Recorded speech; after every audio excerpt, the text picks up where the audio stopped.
ومن أحسن قولا ممن دعا إلى الله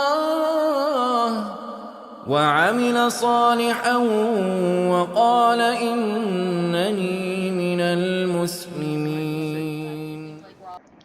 আসসালামু আলাইকুম রহমতুল্লাহ। সম্মানিত শায়েখ, আমার জিজ্ঞাসা হচ্ছে যে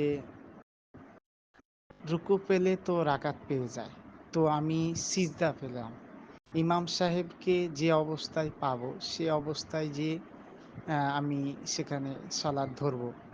তো সিজদা অবস্থায় যদি পাই তাহলে সিজদা অবস্থায় আমিও চলে যাব।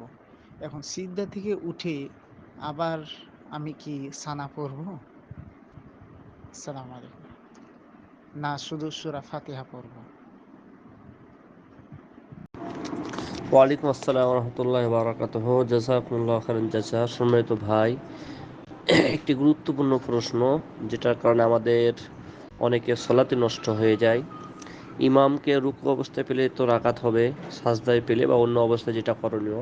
আমাদের একটা বিষয় মাথায় রাখতে হবে, ইমামকে যে অবস্থায় পাই না কেন আমাকে প্রথমে তাকবীরে তাহরিমার নিয়তে আল্লাহু আকবার বলতে হবে। আমি যদি তাকবীরে তাহরিমা না দিই তাহলে আমার সলাতই বাতিল হয়ে যাবে, সলাতে হবে না।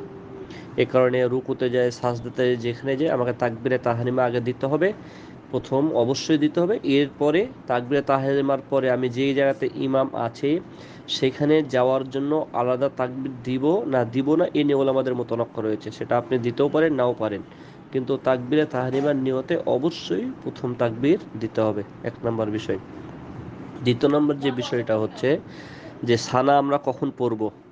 সানা দুই অবস্থাতে সানা পড়তে হয় না, দুইটা অবস্থা।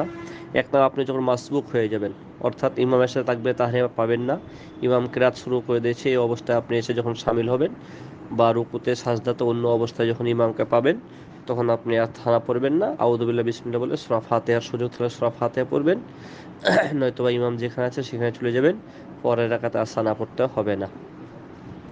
দ্বিতীয় নম্বর হচ্ছে সলাতুল জানাজা। সলাতুল জানাজাতেও সানা পড়তে হয় না। এই কারণে এই বিষয়টা মাথায় রাখবেন। সুতরাং আপনার যে বিষয়টা হচ্ছে দ্বিতীয় রাকাতে উঠে আপনাকে আবার নতুন করে সানা পড়তে হবে না। বারাকাল্লাহু ফিকুম।